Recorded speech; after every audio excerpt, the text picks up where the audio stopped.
Welcome to Share and Torah Anytime. We are up to Melachim Beis, Perek Yotes.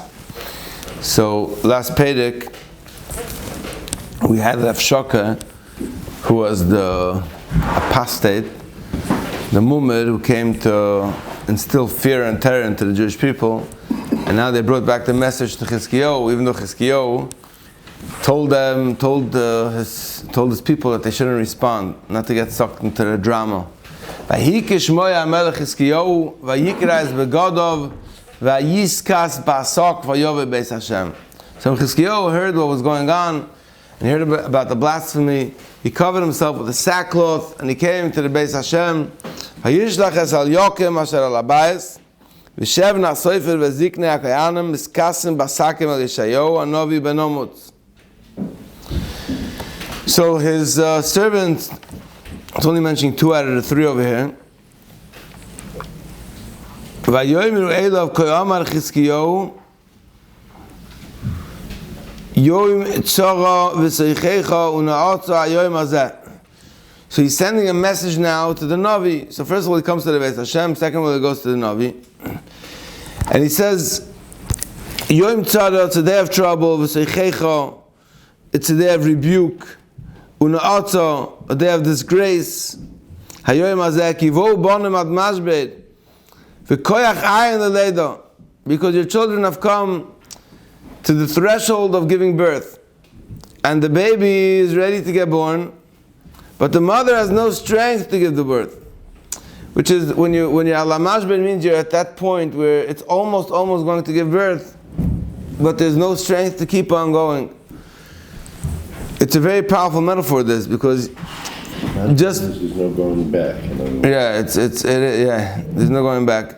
It's a very powerful metaphor because Chizikyahu, when he gave over the message to Yeshayahu, he compared the situation they were in to a woman giving birth. That means he had the emunah that inherently there's something good that can come out of it. I mean, there's a lot of ways how you can describe a mashbed. There's a lot of ways how you can describe a shevet. You can describe somebody breaking. You can describe all different ways of someone reaching a breaking point. But the metaphor of giving birth has inherently in it a positive projection, outcome to it. So the chiddush of Chizikyahu was the way how he sent the question to Yeshayahu. Ula yishma Hashem lekecha es kol divrei Rav Shoka asher shalochem melech Ashur Adonov lechoref lekim chai v'chiach badvarim asher shama Hashem lekecha v'nasos tefila b'ad hasheres hanimtza. He says maybe Hashem would listen to the words of Rav Shoka, who his master, which is Sancheiriv, sent to insult Hashem, to blasphemy on Hashem, to disprove of Hashem. You should give a tefillah, you should give a prayer for the leftover, for the remnants that's left over. Why is it Nesharim? Because the rest of Malchei Yehuda was already captured by Sancheiriv. You have to understand that all that was left at this point in the game is only Yerushalayim. Nothing's left. Only for those few Yiddelech that are still left.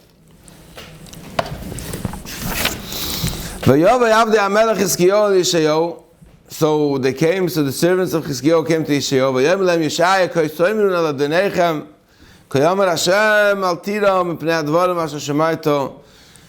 Don't be afraid from the words that you heard. That the servants of the king of Ashur blasphemed on me or disgraced me, which is obviously a derogatory term. Nari melech Ashuroisi. I'm going to send them a spirit. V'sham Hashmur is going to hear a report. V'shavli artoi, he'll go back to his land. V'ipaltev v'cherev artoi, and I'm going to cause him to fall by the sword in his own land. V'yoshav Rav Shoka. So Rav Shoka returns back. V'yimtzu es melech Ashur nilcham al livno. Kishama kinasa melachish. So Rav Shoka, when he returns back, suddenly he discovers that the king is not there. Why? Because the prophecy of Yeshaya was that they're going to leave, that he's going to First step in the prophecy, it was like a two-step prophecy over here. First of all, is that he's going to leave. Second of all is that he's going to get killed in his own land. So Vayishma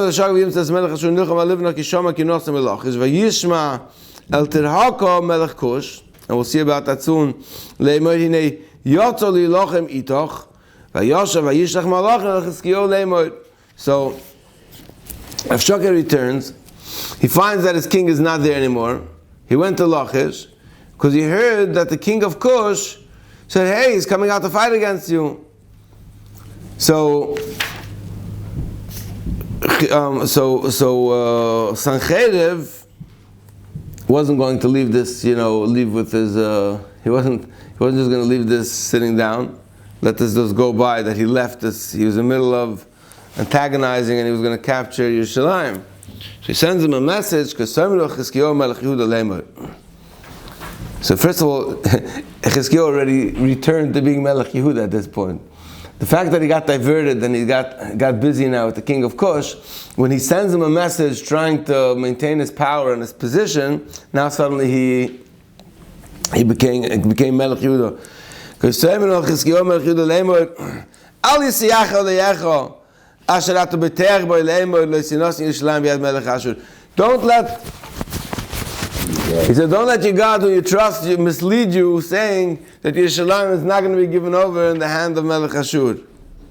So first of all, over here, suddenly he's recognizing that there's Elihecha asher atu b'teach boi, hine atu shemaita es asher osu malchi Ashur, v'chol ha'rotzes lachrimom v'ata tinotzel. You heard what everything that I've done in the past, and you think you're going to be saved? Hatzilu oisam alei. Hey, Agoyim Asher Shichasu, Avoisai, that all the gods of the nations that my father destroyed, that my father has destroyed, as Goizon, as Choron, the Retzev, Uvnei Eden, Asher Bislashor, I am Melech Hamas, Melech Arpad, Melech Loir, Sifalvoyim, Heina V'iva. Where are all these kings? So, Chizikyahu again only saw that half of the prophecy was fulfilled. You understand where Chizikyahu is getting? Chizikyahu heard a prophecy from Yeshayahu that he's going to leave and he's going to get killed in his homeland. Here he leaves, but he tells him that, hey, I'm coming right back. Don't think, hold my beer. I'm going to come right back to finish off my business with you. So what did he do? Chizikyahu as a svarim miyad Melachim. He took the letters from the messengers. He read them. Chizikyahu lefnei Hashem. I find it very interesting that I think the main theme of Novi is not about if you're good or bad. It's about how you deal with crisis and how you deal with obstacles. It's describing the people who dealt with obstacles and crisis in a healthy way, and those that didn't. It's not so important. That means you had Yosam, who was a perfect king, who gets mentioned in a few psukim, in and out. The fact if you're good or not doesn't. It's the way. It's describing different ways how people deal with struggle, where people deal with adversity. So here you have Chizikyahu, where he gets a letter antagonizing him, threatening him. So it's describing, so what's his process that he does? So the first thing is, he brings it to the Beis Hashem, Vayifreshehu Chizikyahu lefnei Hashem. He reads it before Hashem. It's like he made his body this day. He goes to he lies it out, he spreads it out. Vayispalel, he spreads it out before Hashem, Vayispalel Chizikyahu lefnei Hashem. So now he davens. So first of all, he takes it into the Beis Hashem, and then he turns this experience into a tefillah. And he says, Vayomer Hashem Elokei Yisrael Yoshev HaKruvim, Lord God of Israel, who sits above the Kruvim, Atahu Elokim, you are the Lord Levatcha L'chol Mamlechos Haaretz, Ato Sisras Tashamayim V'Haaretz. You're the one who created, you made everything. You're the script writer of this whole movie. Hate Hashem Ha'oznucha Ushma.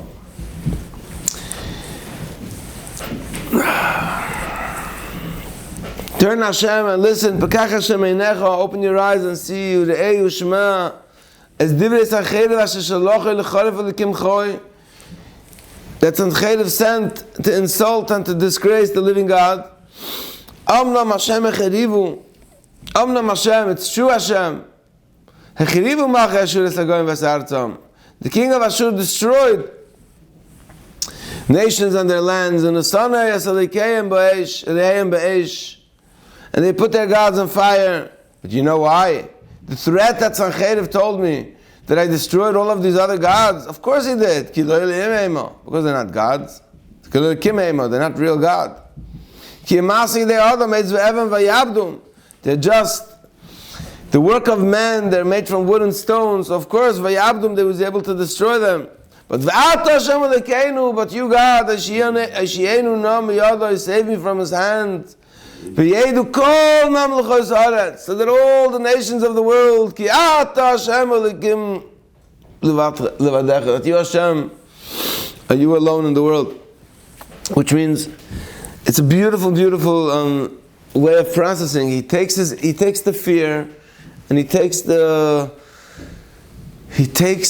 dilemma, he brings it into the Beis HaMikdash, he spreads it out before God, he transforms it into a tefillah, and the message of the tefillah is that he says, Hashem, you're the one who created everything, you're behind the scenes, and all the threats that are being given to me are threats which is something which came from wood and stone, but you're the creator of it all. I'm asking you, God, save us. For whose purpose? For whose purpose? Because he said, Hashem, we're doing it for your purpose. I'm here for the ultimate purpose, that the nations of the world should know that you're the only being that is, and that you're the only power that is.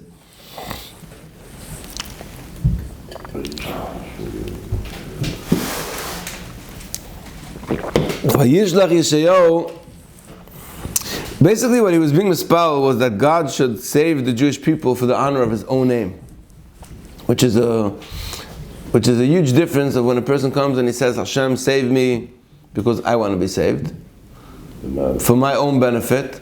Where he says, Hashem, make a miracle for the Jewish people because we're yours, and it's going to be an honor for your mission. It's going to further your mission statement of being known in the entire world. Okay, I heard what's going on. We heard your prayers. Here's the word that Hashem told regarding Sancheiriv, and it's like a nevuah in a poetic form almost. He said,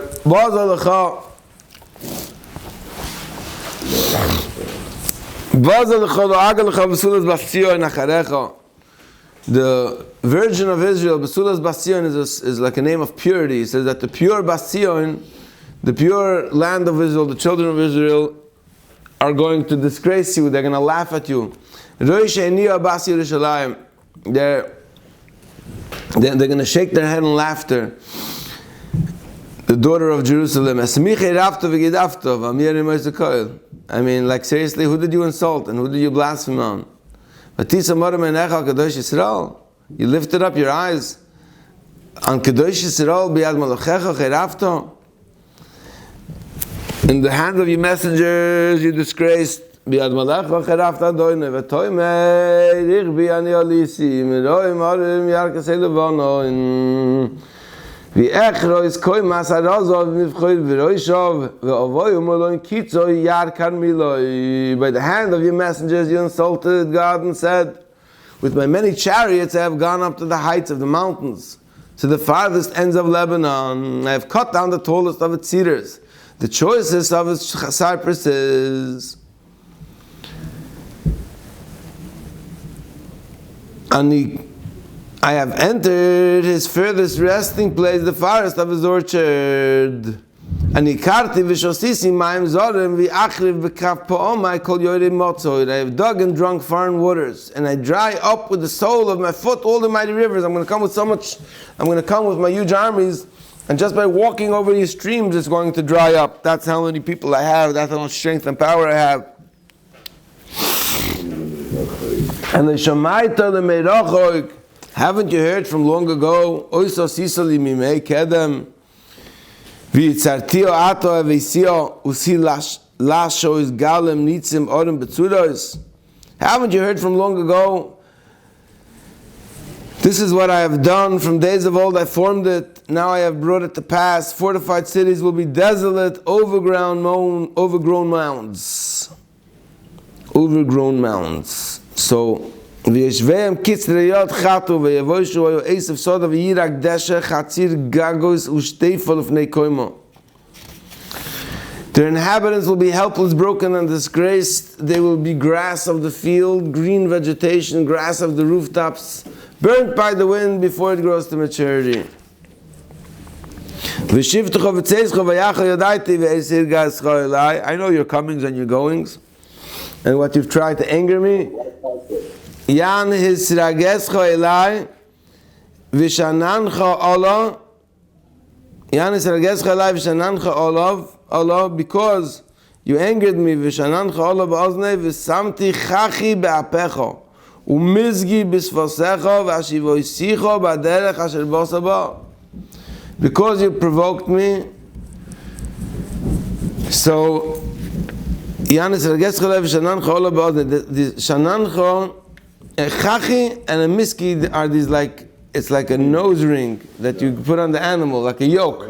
Is the thing that makes you steer the horse. You steer the horse. It's the bite that. It implies that he forced him out on this way. It means that on this battle. He says, "I've put the hook in your nose." There was like a hook, there was one thing that they put a hook in the nose of the animal, and then there was like a ring that they put onto the lip. It was two different kalim that they used to steer animals. Miski maybe. Right. There was chachi ba'apecha u'mizgi b'svasecha. Chachi is the nose ring. The chachim usually go into the chayayim, like by Goy. Ba'apecha. By Goy it says v'samti chachem b'luchayach. And mizgi was like this bit or that they put into your mouth to put in the reins over there. Regardless, he was in poetic form. In poetic form, Yeshayahu was giving over a prophecy that nothing would remain of him. And now Yeshayahu turns back to his prophecy to Chizikyahu, and he says, "There's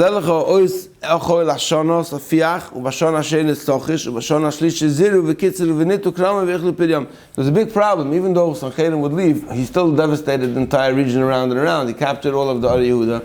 He had a scorched earth policy where he destroyed everything around him. So even if he would leave now, there's still no food, there's still no sustenance, there's still no way to survive." And here he tells him a second sign that you'll see after the sign, after you're going to see that it's going to come, that Sancheriv is going to leave and he's going to die. You should know that this next sign is also going to come true, which is that it's going to be tremendous abundance.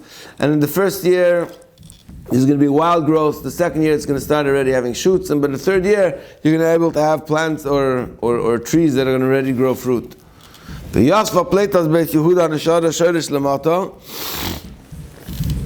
survivors, the Yasva Pleitas Beis Yehuda, the Shaykh is a pleita.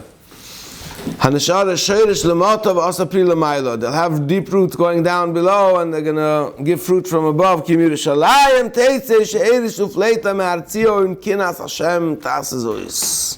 Jerusalem is going to go out the remainder. That tzivokos. Kinas Hashem tzivokos tasazois. It's the kina. It's the, I don't know if the word is the revenge, or like a zealot. This is what's going to make this all happen, because he disgraced and he was mevaza the word of Hashem and the name of Hashem. Therefore, so says God to the king of Ashur, you're not coming into the city. No arrow will go there. You're not going to approach it with a shield. You're not going to be able to make a mound. The way how they used to go up against the fortified city is that they used to make a mound of dirt to go up.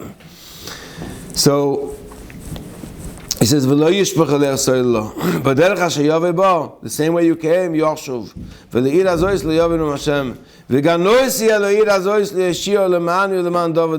I'm going to protect the city to save it for my own sake. Because of my servant David. And now, Vahi b'layla. So this was very fascinating. This didn't come to Sancheiriv, this came to Chizikyahu. It's about Sancheiriv. About Sancheiriv. Sancheiriv heard, I think, the first nevuah. I don't know. I don't know if Sancheiriv heard the nevuah or not. I don't know if he got it back. So it's very interesting because once we're setting up once we have the whole setup of the nevuah going back and forth, then suddenly, it's like so nonchalant. It's like, by the way, it's like anticlimactic. We're telling you all about the fear. And there's an army around him. And Afshoka, you have the Meshumet coming to town. And he's yelling at the people. And they're saying, no, don't speak to us in Jewish. They say, say it, Stillheit. And he says, no. And he's instilling fear. And people are in the garden. And they go into the Beis HaMikdash. They go to Yisrael. Yisrael says, yeah, we're going. And then, and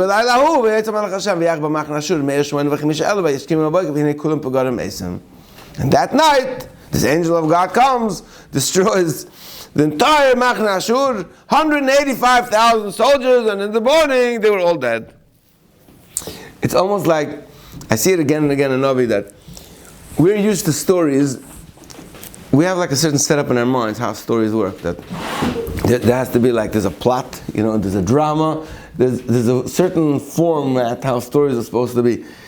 In Navi, the story is how you're processing the issue. That's the story. The storyline is, did he process the situation in a way that connected him to God and brought him closer? Or did he process it in a way that he veered away? What actually happened at the end of the story is almost irrelevant. It's as if 99, Gladly, you want to know the end of the story. 185,000 soldiers died. How it happened, who it happened, then the guy. So, if you get up in the morning and you see I have 185,000 dead soldiers, you go back to your capital. So